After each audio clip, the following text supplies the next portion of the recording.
سورہ شعراء آیت 155۔ اعوذ باللہ السمیع العلیم من الشیطان الرجیم، بسم اللہ الرحمن الرحیم۔ قال، اس نے فرمایا، حاذہ یہ، ناقۃ اونٹنی، لہا اس کے لیے، شربن پانی پینے کی باری، ولکم اور تمہارے لیے، شربو پانی پینے کی باری، یومن دن، معلوم معین۔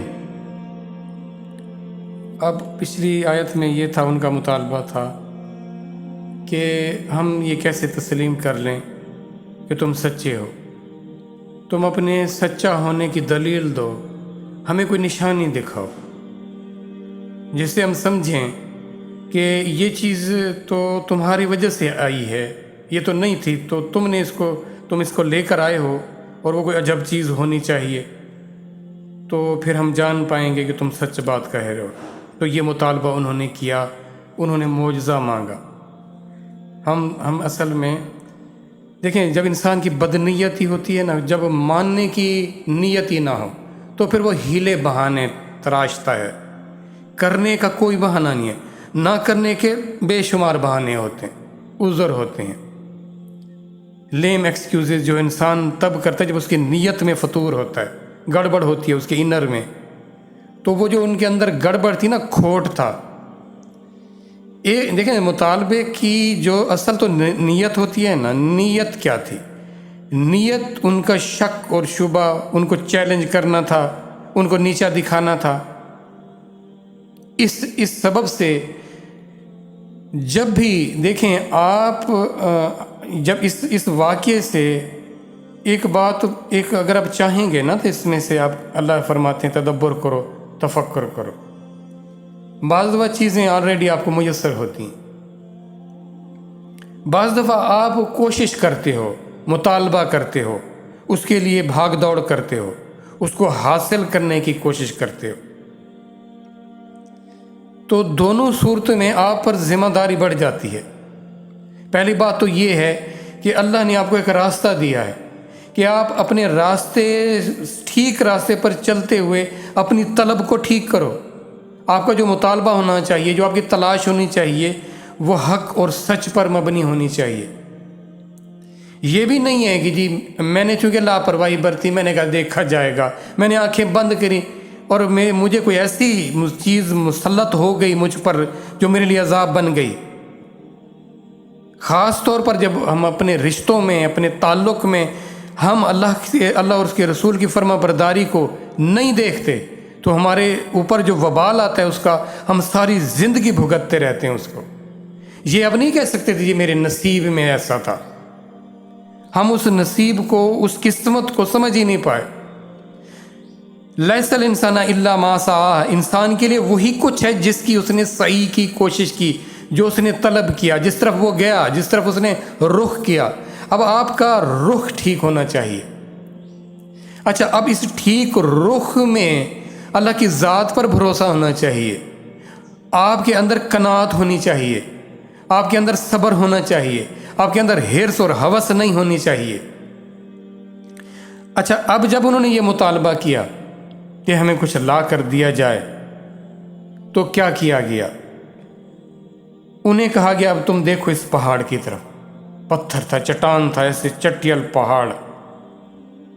جب انہوں نے اس کی طرف دیکھا تو اللہ نے اس کے اندر اس پہاڑوں کو، اس پتھر کو چیرتی ہوئی پتھر میں سے ایک اونٹنی نمودار ہوئی۔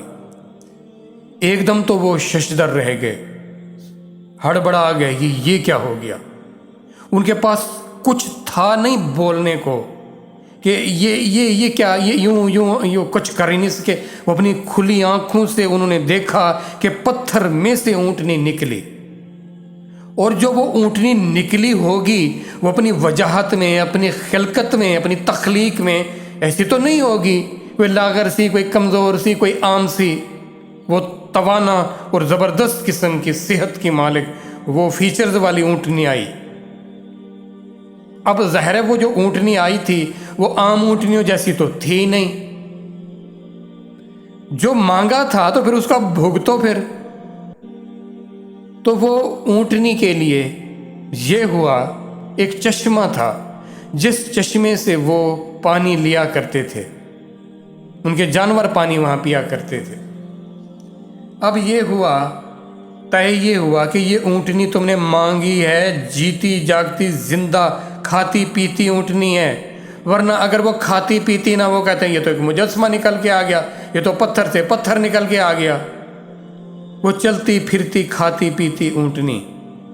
اب یہ اونٹنی جب پانی پیتی تھی تو چشمے کا جو اس وقت میسر پانی ہوتا تھا پھر وہ پانی سارا پی جاتی تھی۔ عام اونٹنی تھوڑی تھی وہ، کیونکہ تم اگر وہ عام اونٹنی ہوتی پانی تھوڑا سا پیتی، وہ کہتا یہ ادھر ادھر سے کہیں آ گئی تھی۔ اونٹنی پورے کا پورا چشمہ پی جاتی تھی، ان کے اور ہوش اڑ جاتے ہیں، ہو یہ کیا ہو گیا۔